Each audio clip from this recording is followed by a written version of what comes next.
So, Clanmate Rainfall asked for some critique and some feedback on his Ritari Mark II, particularly on the escorts, and I just coincidentally happened to have some recent footage of fighting against that ship. So we'll get some live feedback. We get to see what exactly is going on in the actual battle, and potentially come up with some ways that Rainfall could improve on the ship and on the escorts. Look.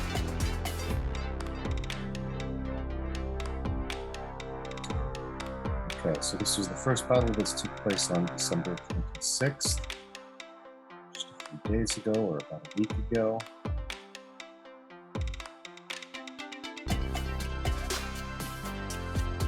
So right off the bat, it looks like the Ritari lost one of its engines, maybe, or some other rear armor. Early on, escorts taking a lot of damage too. One of them effectively disabled from the engine side, and if it's got no engines, then it's not going to do a whole lot of good. And I mean, this is also just a case where my Centurion build is a little bit of a hard counter to the landmines or the space mines build. Because I have enough of the point defense systems to take out a lot of those. Although you can see right there, a mine direct hit, flying directly over me, still hurts pretty bad. But you can see here that the escorts are already way out of commission early on in the fight, and then the main ship all on its own just doesn't stand a chance. Okay, the December 28th battle. Last battle between Rainfall's Ritari Mark II and my Centurion.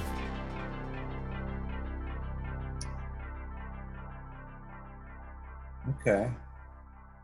It's hard to tell, but it looks like maybe a couple more shields got installed. I know that Rainfall has been working on this Ritari a lot. And here you're also seeing a strategic issue, with mine ships and any ship with a warp drive in particular. If you get an unlucky warp jump and you jump on top of some mines, that's just rough.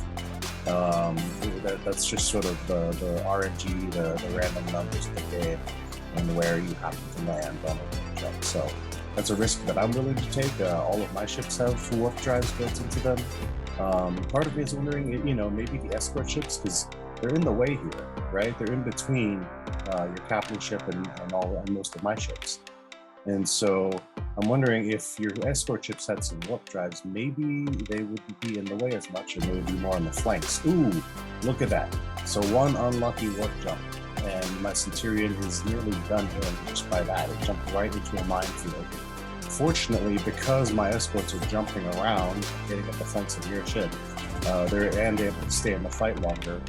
They kind of saved me there. So those would be my parting thoughts. It looks like your escort ships are dying too quickly, and so your capital ship is being left on its own. A little bit more durability built into the escort ships. And maybe also consider trying out warp drive to see if that just gets them out of harm's way, so that they can also be at the optimal firing range for their weapons. That's the nice thing about warp jump. There's not controlling where exactly you land, but you do warp to weapons range. So those are just some thoughts. Maybe if you try those out, particularly on the escorts, you'll see a little bit better performance. Of course, it's worth noting, everybody, that Rainfall actually beat me in the last arena season by about 100 points. So obviously, there's a case here too of just the Centurion with capital cannons and lots of armor penetration working pretty well against a Ritari spec'd out for mines and rail guns. And all the point defense systems I have are just a bit of a hard counter to all of those mines. But as you can see, there's also, I take that gamble with the warp drives. I could die anyway at any moment if I jump into a minefield. And obviously, since Rainfall got a higher arena ranking, those numbers are working pretty well for him. He just needs enough people to walk into his minefield, and that's that. He wins. Okay, hope that helps Rainfall, and hope anybody else watching this enjoyed this and got a little bit more insight into building ships in Space Arena. All right, thanks for watching.